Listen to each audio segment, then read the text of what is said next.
In this video, we will discuss plea agreements. A plea agreement is a deal between a defendant and a prosecutor.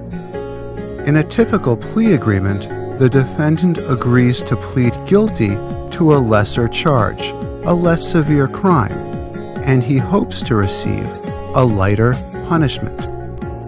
You might also hear plea agreements referred to as plea bargains. Let's say David commits a robbery. David is arrested and he's charged or accused of the most serious type of robbery, first-degree robbery.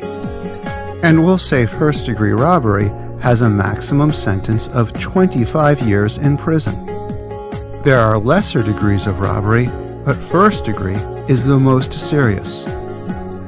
Sometime before trial, the prosecutor will probably have a meeting with David and David's lawyer. The prosecutor will explain that if David is found guilty of first-degree robbery, the judge could sentence him to prison for up to 25 years.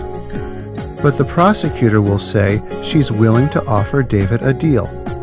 He can choose to go on trial for first-degree robbery, or he can choose to plead guilty, admit his guilt, to second-degree robbery.